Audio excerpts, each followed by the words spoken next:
Great. Okay, that's what we want to hear. Perfect. Great. So it looks like we've got some people still filtering in. We'll just get kicked off there. Yeah, just to start off, thank you everyone so much for making the time in your busy schedules to join us today. I know it's a really busy time of year.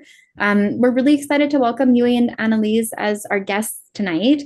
So we'll just kick off with some introductions, firstly with our speakers, as well as our community base and the lands that we're gathered on today.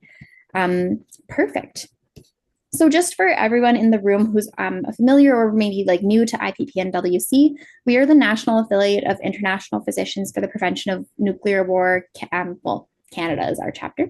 And we're a member of the international campaign to abolish nuclear weapons. So our role is to provide education and research about the humanitarian consequences of nuclear weapons, militarism, and climate change. So that means that we take on a variety of roles in working with social justice, health, and disarmament.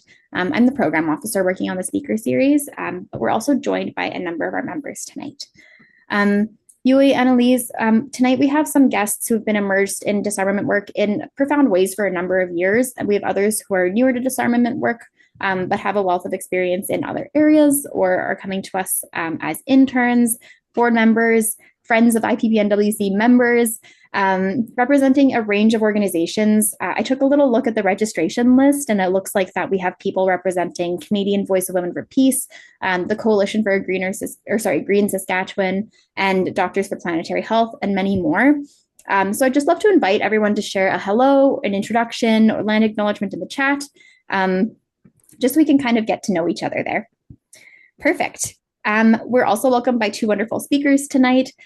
Yui is a researcher exploring nuclear policy, disarmament, environmental governance, and human rights. Her work examines the impact of nuclear legacies and the proliferation risks on communities, Indigenous sovereignty, and long-term social and environmental justice. She just earned her MA in political science from Simon Fraser University here in Vancouver, and also holds a master's in peace and conflict resolution from Hiroshima City University. Her research, including her MA thesis, Waste Not, Want Not, Social Movements Effectiveness for Policy Decision-Making, draws on fieldwork in Canada and Japan to analyze nuclear waste governance, public participation, and the role of social movements in shaping nuclear and energy policy. We are also joined by Ann-Elise, who is an engaged scholar partnering with international or transnational activist networks through decolonial mapping, planetary and ecosystem health, and resurging Indigenous land relations. To this end, she works to empower Indigenous and marginalized communities through co-learning new skill sets such as mapping and critical ethnographic practice towards decolonizing research and teaching. Her academic work focuses on critical Indigenous studies, Indigenous Asias, settler colonialisms, political ecology, energy justice, gender and embodiment, and critical geographies in Japan, India, and the Asia Pacific. Annalise, I'm really excited to hear more about your work. Yui, thank you so much for all of the work that you've done. I noticed some work in spheres of influence as well, which is some really cool journalism outlets. So we're so delighted to be joined by you both tonight, especially at a time where many members of this community have conversations about energy at the front of their minds. This builds really beautifully on this conversation that we had last month featuring Peyton Pinawanaquat, where we talked about the impacts of the nuclear industry on Indigenous communities. So just keeping land is a really big point of importance and at the center of our work. Segues really well into another important introduction tonight, which is the lands that we're situated on. And I'm going to pass it over to Edith to share a land acknowledgement with us to kick off this event. Thank you very much. So good evening, everybody. This land acknowledgement is in solidarity with the Algonquin Anishinaabe people who since time immemorial live near the Kichisibi, our great Ottawa River and its watershed. It flows through their unceded territory and is not ours to use as we may see fit for profit. In the Indigenous worldview, it is on loan to us by the Creator to enjoy the pure waters sustainably and with gratitude. Neither are the lands on our planet ours, but they give us opportunities to use our knowledge wisely and act as steward on the earth. We are here to care for creation and acknowledge the respect of our Indigenous brothers and sisters for planet Earth. and we support their struggle for ecological justice and for the protection of endangered land and water creatures like rare blended turtles, sturgeon, eastern wolf, and bears that are threatened by a proposed huge nuclear waste dump in Chalk River close to the Kichisibi. And the current waste, which is supposed to go there when this is approved, or if this should be approved, is about 400 Olympic-sized swimming pools full of legacy waste. See how I do it. I acknowledge that the never surrendered Algonquin lands and waters are ours to defend. Can you hear me? Yeah. I hear a voice there in the background. Are ours to defend against wasteful and toxic for-profit exploitation by a consortium that has relegated its federal management duty to the Canadian nuclear laboratories and a US-dominated three-party consortium, Canadian Nuclear Energy Alliance, composed of Atcus Realis, formerly SNC-Lavalin, with headquarters in Quebec, Jacob Engineering Incorporated, headquarters in Texas, USA, and Fluor Federal Services in South Carolina, also USA, two companies which are heavily involved in defense contracts of various kinds. On the 25th of October, Chief Jean-Guy White Duck of the Kitigan-Zibi First Nation filed a title claim in Quebec Superior Court for a large area of the Kichisibi watershed. In case of another Quebec referendum, he wants to ensure that nothing from the waters and lands will be used without free, prior informed Indigenous consent. The CBC recently reported that renewables have become the biggest source of electricity. Globally, solar and wind power generation have outpaced oil, gas, and coal-based electricity demand this year for the first time on record. Many First Nations want critical minerals to stay in the ground and not be developed, in quotation mark. We acknowledge that land and waters must be used responsibly, and we stand with the Indigenous rights as declared by the United Nations Rights of Indigenous People, and including the free prior informed consent for the benefit of Turtle Island. Thank you so much, Edith. I really loved the mention of sturgeons, especially. This is a very small detail from that, but I grew up on the Sturgeon River. Wonderful. Thank you so much for sharing such a wonderful land acknowledgement. And I'm grateful to be able to pull some of those messages into the remainder of the evening too. John will be facilitating like a moderation expert tonight. So I'll pass it over to maybe John to say a quick hello and then pass it off to Ann-Elise and Yui. Hello, everybody. Welcome from all parts of the country and the world. I'm really looking forward to tonight to hear our two speakers who are going to address topics that I think are of interest to us all. So I think without wasting any further time, I would ask them to start, and I'm not sure who is going first. Yeah, I will go first to introduce the topic, and then I will pass on to Anne, because we do have land acknowledgement for Hokkaido's and as well. So I want to start first, and then I will pass on to Anne, and I will go back again. Yeah. Yeah. See. Is it possible to start from the first page? The first one, yeah. Yes. Is that this page here? Yeah, Wonderful. yeah. Gotcha. And then I want to pass on to Anne after this. So yeah. Perfect. Okay, sounds good. Yeah, thank you so much for taking your time today. And seeing lots of participants, I see like some of the people who involved lots of peace work and the disarmament work as well. And I see some people that I was able to spoke during my research as well. So I really appreciate those people taking your time to be here today. And I wanna dive into that topic for today's talk. So as you can see, our topic is decolonizing our energy futures, nuclear as a path forward. At the MA, I did a nuclear waste research that looking into the Hokkaido's, Sutsu, and also Ontario, Canada.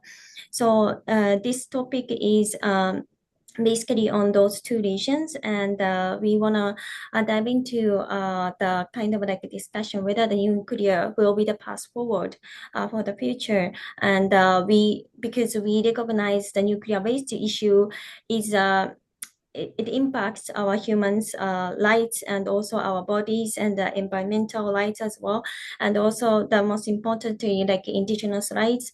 And so I'm really looking forward to discuss this topic with everyone. And then now I'm passing to Anne for the land acknowledgement. Thank you. So we wanted to gesture and give our gratitude to Yaln Moshiri, or sometimes known as Ainu Moshiri, which is the traditional land of the indigenous Ainu people. But also this is not part of Japanese or Ainu culture. This is us trying to express our gratitude. So we acknowledge that Yaln Moshiri is the traditional and ancestral land of the indigenous Ainu people of Japan. It remains unceded territory, and the contemporary Ainu community continues to steward their land, their rivers, and their marine waters. And we hope that today we'll be able to share some of those beautiful places with you. I'll turn it back to Yui. Thank you. Okay. Is it possible to go to the next slide? Sorry. Thank you. So I wanna dive into why nuclear waste policy matters. So globally, public resistance to nuclear weapons and energy surged in around the 1960s and the 1970s. It fueled by kind of concern about the safety and the environmental impact and the moral lessons of Hiroshima and Nagasaki. And these movements shaped public policy in profound ways, from international treaties to national energy debates as well. So for this, my research in Ontario's case, anti-nuclear activism has long been intertwined with indigenous resistance to large-scale energy projects, and indigenous communities such as Anishinaabe and have consistently raised a concern about the environmental and cultural risks of nuclear facilities and the long-term dangers of nuclear waste storage. So their mobilization has influenced public debates and the policy framework that nuclear projects cannot proceed without considering indigenous rights and also perspective as well. So in Hokkaido's case, anti-nuclear movements, Japan overall, anti-nuclear movement has taken on a unique character. It's shaped by the legacy of Hiroshima and Nagasaki, and also by the strong cultural identity. For this case, it's a strong cultural identity of the Ainu people. And in coastal towns such as Sutsu, residents and the indigenous groups have mobilized against nuclear waste facilities, and their oppositions not only around environmental concern, but also around the cultural preservations and also local livelihood. Okay, yeah. So for this research, I think it's really important to note of some limitations that I faced. The primary research questions that kind of guided my inquiry revolved around understanding how different political, social, and geopolitical contexts influence the management of nuclear waste. The question you can see from the chart, and I use the social movement theory to kind of like investigate this case. And data collection is interviews and the document analysis, as you can see. The theoretical frameworks that underpin my research are kind of drawn from the three key areas: political opportunity, resource mobilization, and identity politics. And I will dive into this more detail later on. I did have some limitations when it comes to data or documentation accessibility.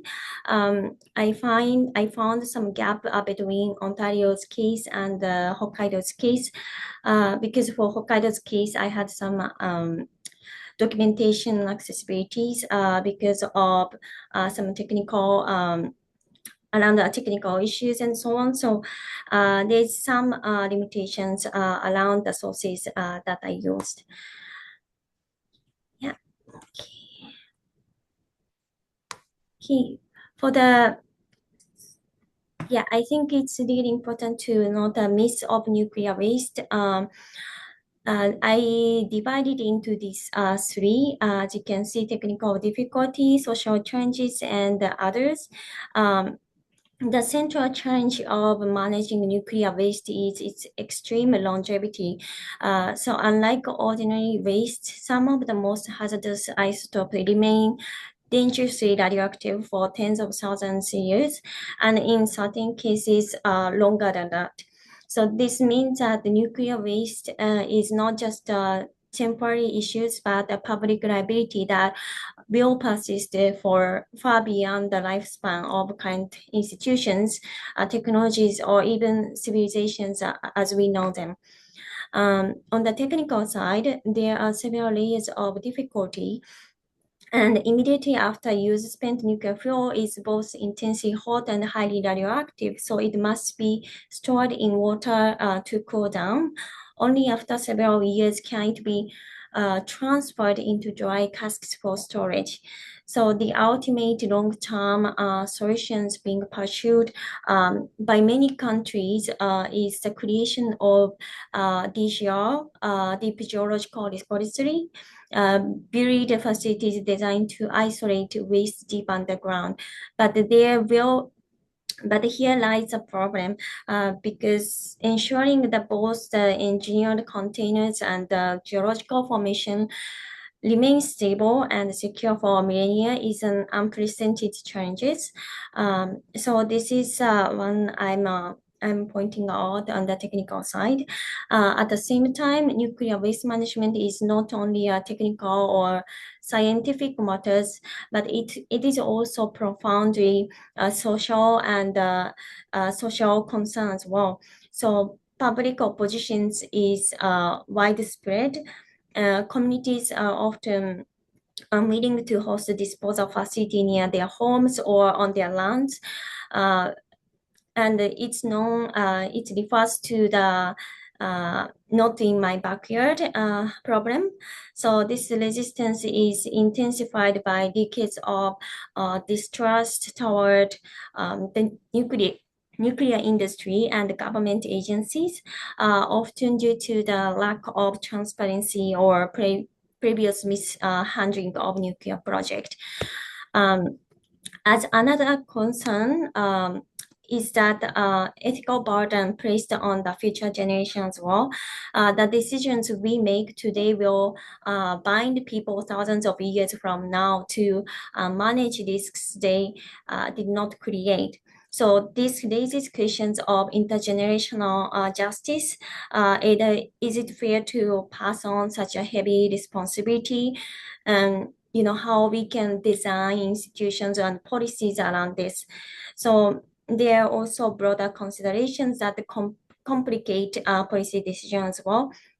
the cost of managing nuclear waste are extraordinarily high as well, and including transportation, in-time storage, site constructions, long-term monitoring, and so on.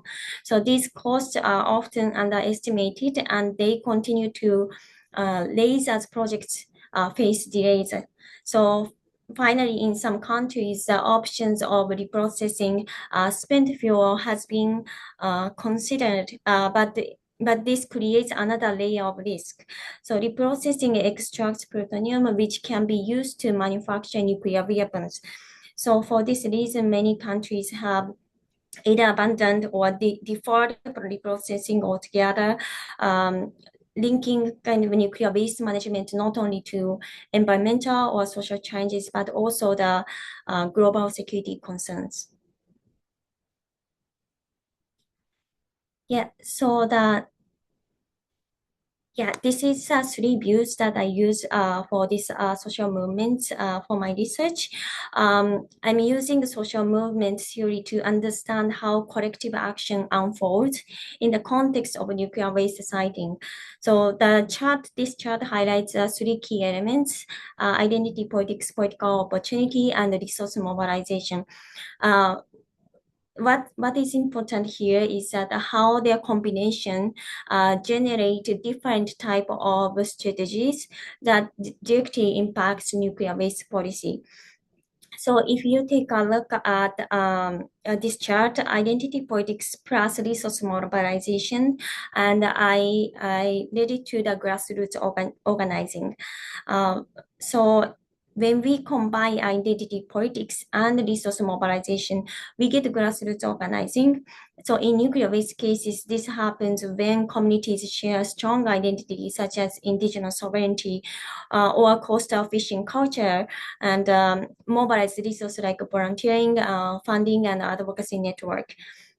So what this combination will do is that this will allow them to pressure policy making by grounding oppositions in cultural rights and local identity, which forces national regulators to consider issues like indigenous consent and protections of traditional livelihoods in nuclear waste policy.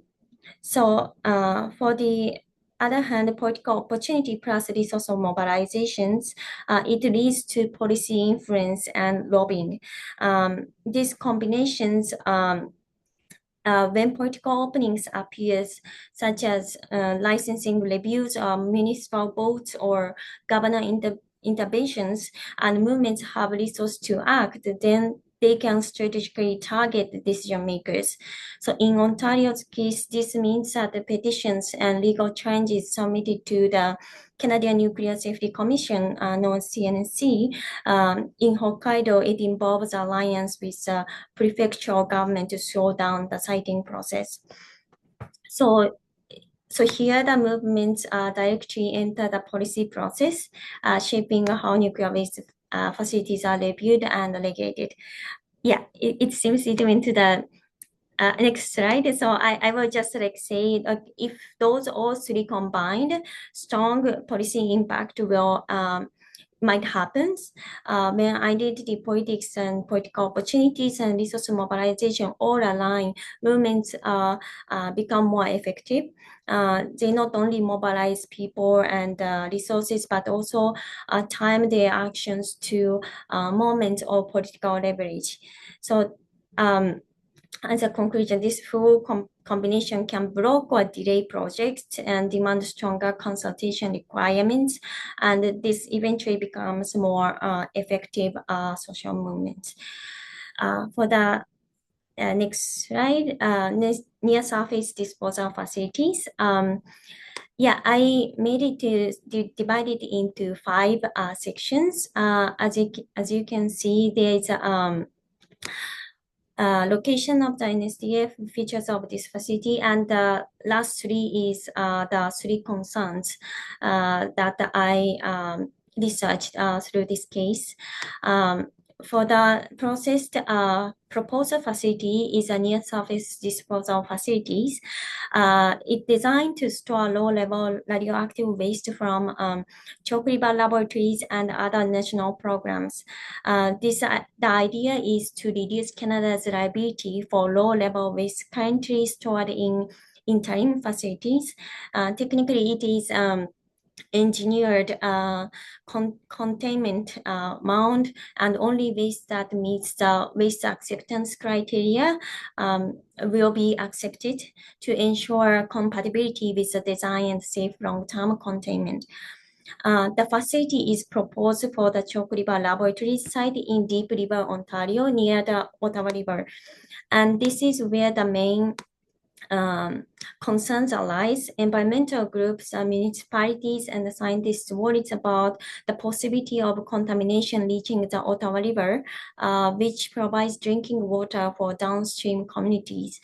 And broader environmental impacts on ecosystems and the water system are also being questioned.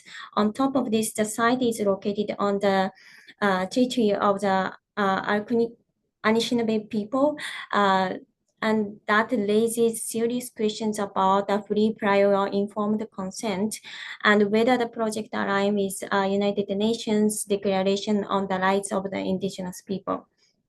So other criticism includes the adequacy of waste verifications and whether licensing and oversight can fully guarantee safety over the long term. But to understand Ontario's case, it's important to place it in the longer history of anti-nuclear activism in Canada as well. Opposition here is not new. It goes back to the 1950s and 1960s when Canadian citizens began petitioning the government over the nuclear weapons and testing.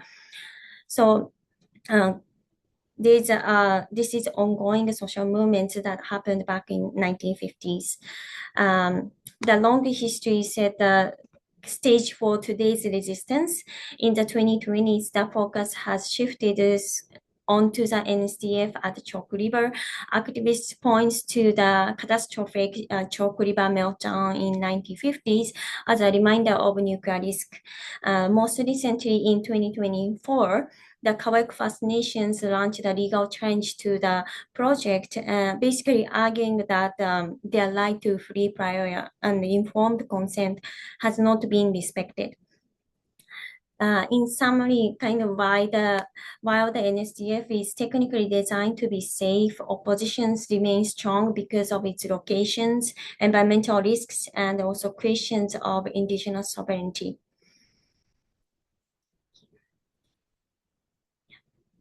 So this is Hokkaido's case. I also divided into 5, so it's kind of easier to see. The facility type is a deep geological repository, DGR. It's designed for high-level radioactive waste. The plan involves burying waste at least 300 meters underground with boreholes that could extend as deep as 5,000 meters. The potential locations are the small coastal town of Sutsu and Kamoinai. These communities are being asked to host a project that would fundamentally alter their identity. So the geological changes are significant, and experts point out that the soft sedimentary and volcanic rocks in the regions are prone to cracking and fissures, and it might make long-term contaminant risky. And because high-level radioactive waste remains hazardous for tens of thousands of years, the safety concern stretches across generations. And environmental and community concerns are critical in this case as well. The fishing and tourism industries that define Hokkaido's coastal towns could be permanently damaged, and the residents fear both contamination and the long-term stigma of being labeled as a nuclear waste site.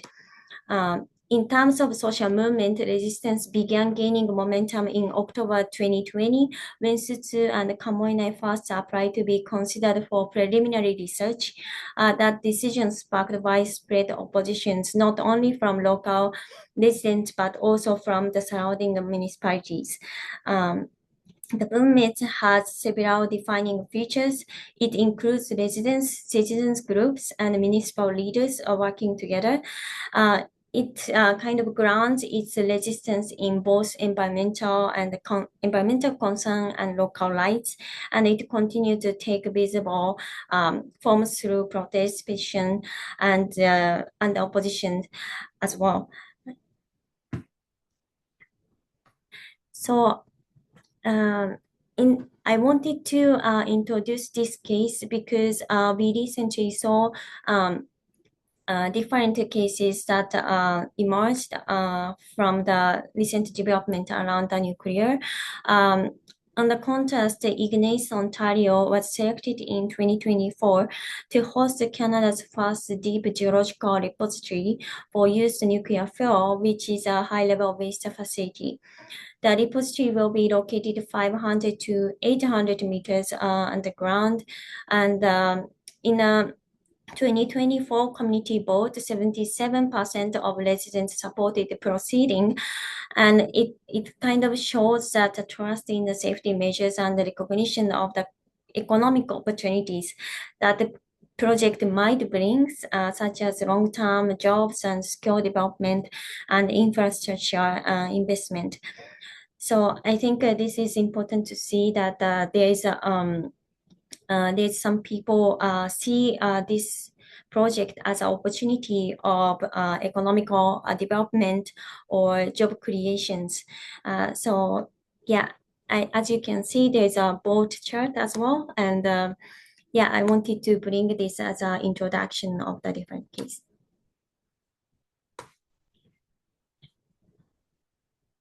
Yeah, so across both cases, the combination of identity, resource mobilization, and political opportunities, they explains the dynamics of community response.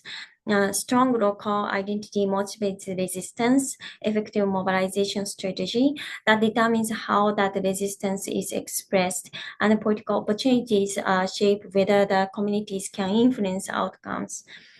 So this framework helps us understand why the communities like those in Ontario and Hokkaido respond slightly different way to the nuclear waste facilities. In Ontario, I saw the strong connection to land and the indigenous sovereignty.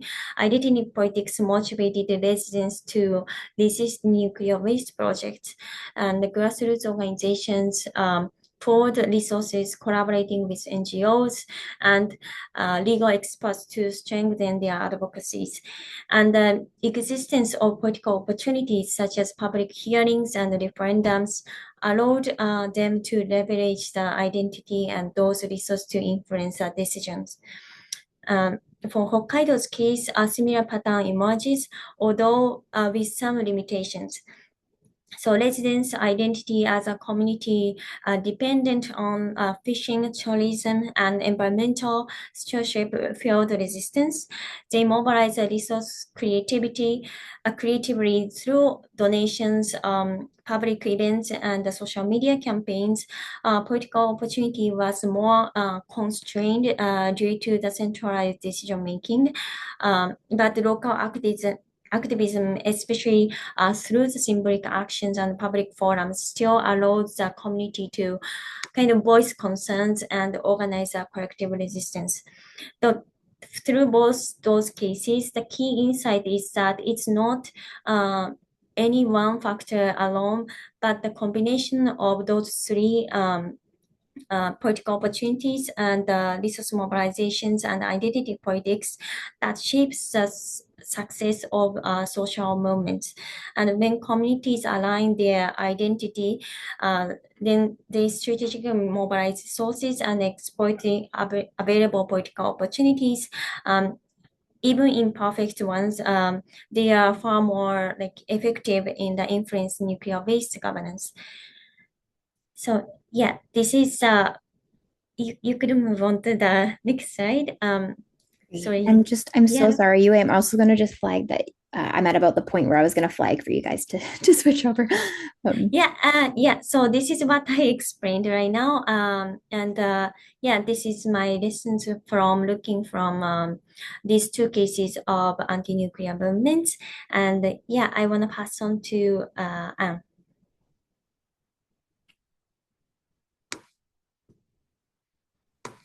Okay, thank you so much. Mine is, I'm hopefully going to go zip through. Thank you so much, Yui. That was really great to hear about your findings. So I'm going to try to be disciplined here. So I've created a little outline for myself. But I want to just start out and say that, so first of all, neither one of us is indigenous. So that's really the first problem for us to be talking about what it means to decolonize an energy future. But we both feel strongly that this is not just an indigenous responsibility. This is everyone's responsibility to figure out how we can sort of extract ourselves from this, horrific catastrophe of climate change and climate justice struggles that are just sort of mortgaging our future and destroying the lands of Indigenous and Global South peoples and communities across the world, including right here in Canada. So it's a great honor to speak to all of you, so many distinguished folks in the audience. I'm very grateful to you for being here. So we want to think about what would it mean to decolonize energy systems? And so we come at this with the argument that in order to even begin to sort of anticipate what this process means, yes, of course, we need economic analysis and we need sort of physicists and energy sort of engineers and scholars to sort of crunch the numbers and think about what that would mean. But at the same time, we also really need to look at our feet, look at the land that we stand upon, look at the water that we that surrounds us. I'm here in Victoria on Vancouver Island. And so that means we need to start by looking at the past and trying to really grapple with and understand Indigenous land and water relations and the role of settler extractivism in settling these lands and these waters. So that's kind of the place where we wanted to start today. I want to very briefly talk about Ainu relations with water and land, including their deep relations with herring and with salmon. And I want to shout out to Edith because your land acknowledgement was so beautiful. I loved the very kind of intimate discussions of the animals, the turtles and the sturgeon. That was beautiful. Thank you so much. And then secondly, I want to talk about something specific to the Ainu legacy of settler colonials, the ethnic Japanese legacy of settler colonial occupation of Ainu lands, and that is the contract fishery system. And then next, the Hokkaido Ring of Fire, and just being in general sort of not a very suitable location for any kind of nuclear project, not to mention burying nuclear waste. And then I'll say a little bit about NUMO. So not to confuse you, but the Nuclear Waste Management Organization Japan has the exact same name as the one in Canada. But in the case of Japan, it's NUMO instead of NWMO. So I want to say a little bit about this beautiful PR center that they've built, the exchange sort of campaigns that they're doing. And then finally, I'll give you some very early results from stage 1 of the feasibility study. Okay, so next slide, please. Okay, great. So I want to start us out and sort of situate you here in Hokkaido. This is sort of a tiny slice of the map of Hokkaido. It looks like a large diamond. And actually, I'm so sorry. Roishin, could you go back to the slide with the Ainu population? It's all the way back at the beginning. I apologize. We had a bit of a miscommunication. We put it in the wrong place. Right there, yes. So I want to start out and say, you can see here on the left side of your screen, you'll see the full map of all of Japan, or at least all the way down to basically down to Hiroshima, where Yui-san is from. So apologies. But you can see that sort of green diamond in the center. That's the heartland of Ainu ancestral territory, and it actually extends all the way up to southern Kamchatka, and then over to Sakhalin, and then the northern tip of Honshu. So that is ancestral Ainu land. And so the inset map gives you a population for Hokkaido. This is about 15 years old, this map. But the data on the right, so the Ainu population as of 2023, officially it's 11,000 roughly 11,500. But for a number of difficult reasons, mostly to do with discrimination and horrific racism and sort of anxiety about that, many people do not know about their Ainu ancestry, and parents do not tell their children. So there are estimates that it's possibly as high as 300,000, maybe 200,000, so much higher than this. And then there are also Ainu living across Japan and as well outside of Japan, around the world. There's also a community in Russia, in Kamchatka, Sakhalin, and Khabarovsk, which is about 300. Okay, so Roshan, if you could come back down to, yes, keep going. Sorry about this. Wait, sorry, go back up to the map if you don't mind. Great, thank you. So very briefly, these are the sort of sites that are closest to the two proposed waste sites. So you've got the two purple dots. That's Sutsu on the southern side and Kamoenai on the northern side. And then you can see the green dot that represents the current Tomari nuclear station, which is a 3-reactor nuclear plant. It's been in cold shutdown ever since the Fukushima nuclear disaster, but the governor of Hokkaido has just noted, or just voted rather, that they plan to restart it in 2027, I believe. So that is getting a lot of controversy right now in Japan. And then the other red dots on the map represent volcanoes. And then the little tiny inset map just shows you that within a 160-kilometer radius of the two proposed waste sites, there are at least 13 volcanoes, and probably more that are not active. Next slide, please.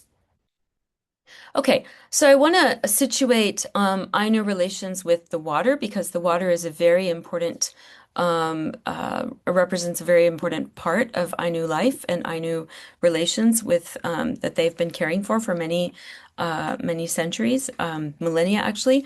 And so one of the words that Ainu use to refer to themselves is pet un kur, and it's an Ainu word that literally means people of the river, or river from people, pet meaning river. And so historically, whenever Ainu were faced with any kind of tension or threat from a neighboring community, they would gather together, they would band together as sort of a communal defense force, entirely based on their location on the river. So the river is like a really, really important political sort of center for the community. Also, it's a very important part of their spiritual tradition and certainly a part of their food system. And the image that you see, the gentleman on the upper left of your screen, this is Mr. Hatakeyama-san, and he was actually because Japan signed the UNDRIP back in 2008, he was exercising his indigenous rights as an Ainu fisherman. And he's out there in his dugout canoe, and you can see he's got quite a few salmon in the boat or in the canoe with him. But roughly like 20 minutes after he went out to do this kind of political act of resistance, he was arrested because the police came and basically said, you don't have permission to be here. He said, I'm asserting my indigenous rights as an Ainu indigenous person to this land. My family has lived here for generations.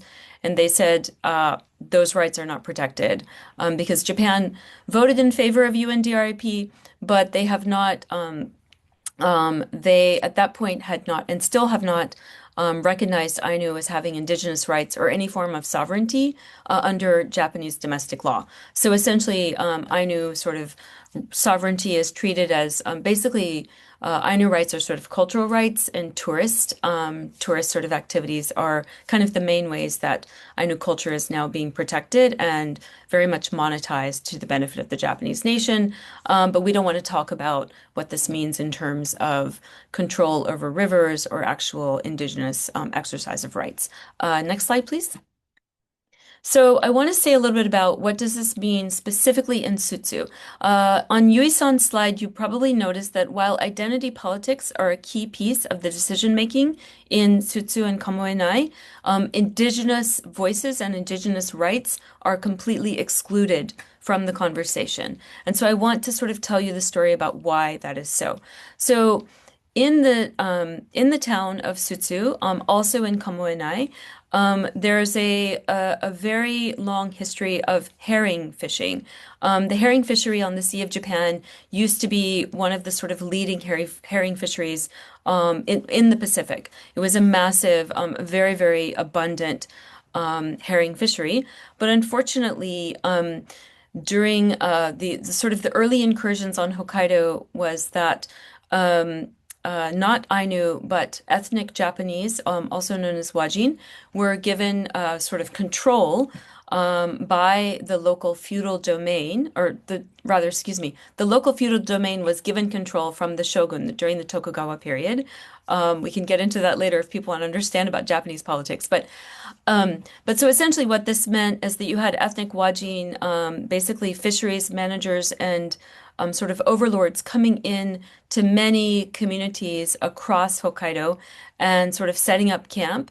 And what they did is they dragged Ainu, mostly men, dragged men from their homes and from their families and forced them to work in the fisheries. And so what that meant is it really, it split apart families and it made it very hard for Ainu communities to continue their land relations. Next slide, please. And so the next thing that happened is we had smallpox being brought in again by ethnic Japanese because Ainu didn't have any natural resistance to smallpox, much like the situation here in the Pacific Northwest, both on the Canadian and US side of the border. And there was a particularly bad, really devastating smallpox epidemic that came in 1857, and it basically sort of utterly destroyed the community of Sutsu. So originally you had 19 houses, and then that was sliced or was destroyed, and you ended up with only 19 people left. So roughly 2/3 of the population was decimated by this. And this continued all the way up to Kamoenai is down in the orange square, that's Sutsu, or sorry, excuse me, that's in Furu area. And the population decreased. We don't know how much. We don't have the numbers, but it was a significant blow. So next slide, please. And this is just an example. It's a bit hard to see, but in the far bottom slide, all of those kind of gray lumps that you see in the photo, those are massive mountains of herring. So this is like the herring fishery harvest. It's basically like a football size full of herring harvest. So it was really, really abundant. But that basically ended from 1900 to 1912 was really active. And in 1930, there was this sudden, like, absolute crash in the herring fishery. And so this meant you had herring fishery sort of fell apart, and that meant that Kamoenai and Sutsu both had a drop in their population. And it's really from that point that we start to see kind of an economic decline, slowly, steadily, that sort of continued. And sorry, if you could just go back to the other slide for just one moment. I know I've limited time. Yes. So I just wanted to mention that in large part because of the smallpox epidemic and the impact of the herring fisheries, this really devastated the Ainu community. And to this day, there are no living Ainu communities who are publicly embracing their Ainu identity in either Sutsu or in Kamoenai. Okay, so next 2 slides forward, please. Yes. And I wanted to briefly make the point that when we talk about settler colonialism and settler extractivism in Hokkaido, there's an interesting pattern where the Emperor of Japan would come to visit Hokkaido, and while he was touring around and checking on industrial sites and looking at mining projects and trying to understand sort of how the railroad was being developed, he would also visit Ainu communities where Ainu were basically sort of positioned as tourist entertainment. And so there's this interesting parallel between the emperor's visits, industrial progress, energy sort of extractive colonial projects, and then Ainu being put into this tourist position. Next slide, please. Thank you. Okay, so I talked about the fault lines near the 2 proposed sites. Next slide, please. And then this is just an example. So one volcano known as Mount Usu has erupted 4 times in the last century. So it is not only is it active, but it is very active. This is, I think it's about 60 to 70 kilometers from the proposed waste sites, but it is concerning that you have this level of volcanic activity. Next slide, please. Okay, so moving on, this is the Nuclear Waste Management Organization Exchange Center in Sutsu. I just wanted to share with you how adorable the mascot is.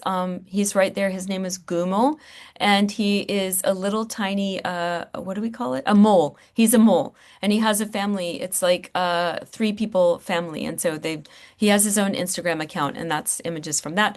But the other thing I wanted to show you is that in this town of roughly 2,500 people, you've got 9 members, full-time staff for the NUMO organization, and they're all here in this very adorable fashion, introducing themselves in the brochure.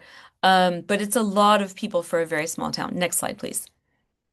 And this is just another example. So this is not as easy as Yui-san's slide to see, but the bottom sort of photo on the left-hand side, this is a model of what the DGR would look like. And it's in a glass case, so sorry, the quality is kind of poor. But on the right-hand side, you can see this is kind of to appeal to children. They have a lot of children-friendly educational materials. And then on the top hand, you can see they have a virtual reality headset where you can experience the Finnish onkalo.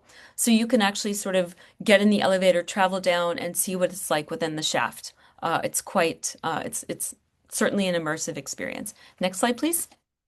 Okay, so 3 more slides I want to go through quickly. I wanted to share with you the way that some of the public education materials are sort of trying to distill, as it were, or kind of simplify the messages about safety. And so in this case, we have this beautiful kind of XY axis where you have the amount of radioactivity that one might be exposed to. So in the very top, after the high-level waste has just been sort of manufactured into the glass vials, you have this incredibly high 110,000 millisieverts per hour. But after 50 years, that sort of reduces to 11,000. And then after 1,000 years, it's just a tiny 1.4 millisieverts per hour. So it's basically safe if we all wait 1,000 years. But the point that I wanted to make, and I spoke to Professor Ramana, who's on the call today, thank you, about this.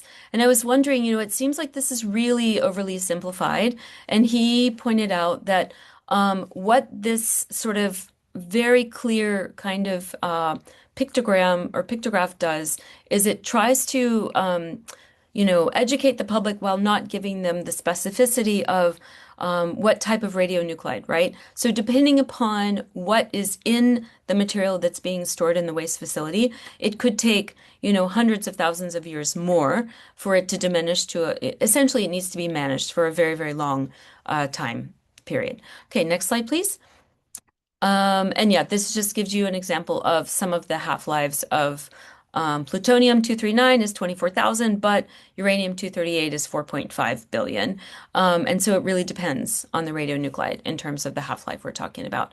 And then as well, the image that you see, that's the Tokyo Tower being submerged 300 meters under the ground because it's sort of an easy to grasp kind of image. Most of the Japanese public knows exactly how tall the Tokyo Tower is. It's an icon of sort of Japan's urban center. And so the concept is just, put that under the earth, and that's how deep this will be. Okay, next slide. I think 2 more, and then I'll be done. Okay, so feasibility study results. So unfortunately, I was not able to translate this entire map, but this is Sutsu. And the point that I think we can grasp here without going into a lot of detail is that there is almost nowhere that is actually suitable within the entire town to put a DGR. Essentially, the blue dotted area is the only section, most of which is in the ocean, is the only section that has sort of passed the stage 1 study and will be going on to stage 2 if the town agrees to move on to stage 2. And there's a lot of controversy right now. When I visited in April, I understood that they may or may not have a citizen referendum, in part because people are concerned about whether or not the mayor will actually keep his promise to do so. The other thing to know about this map is that the X refers to mining, historic mining areas. So that has been ruled out. Red triangle refers to volcanic areas. Those are all ruled out, although there's a question about the sort of age of the volcano. So some of those areas may still be viable, and that's going to be a stage 2 study question. And then finally, the purple lines refer to seismic lines. Next slide, please, and this will be my last one. Yeah, and this is a similar map for Kamoenai. Again, the blue dotted area is almost entirely in the ocean. That giant sort of brownish tan area is basically off limits because the center of the peninsula is a rather large volcano known as Shakotan Dake, Mount Shakotan. And it has to be a 15-kilometer radius from there must be kept open, so nothing can be constructed there. Similarly, here you've got green refers to economic value area, so no DGR could be built. Pink is again volcanic area, but the records are a bit fuzzy, so they need to do more research. And then green, the light green, refers to that quaternary volcanic activity, which would be the most recent sort of highly volcanic period. And again, the blue zone is the only zone that's sort of been marked as a feasible, potentially feasible site requiring future study. And when I visited Kamoenai, I was told that there's very likely not enough of a budget to conduct a citizen referendum, so they probably won't be doing one. This is also a town that has been shrinking. When I started working on this like 3 years ago, the population was like 950, and the population now is already down to like the low 700s. So it is shrinking very, very fast. So that's another factor to keep in mind. Next, please, I think. Yeah, and one of the sort of comments that people said a lot was that most of us will not even be here within 50 years or even 30 years. So we don't really have a stake in this per se. Most of us will be gone. And so this thing has nothing to do with us. So this sort of hands-off approach, I did hear that from some of the pro-waste proponents, but most of the community's members who were organizing like actively against this were really outraged when they heard this kind of comment. They felt that it was really an insult to the history of the town, to the deep relationship with the land and the water, and especially for the fishermen. Or the fishermen and their families. So I'll leave it there, and I'm hoping we have a bit of time for Q&A. I'm so sorry we went on for such long. Thank you so much.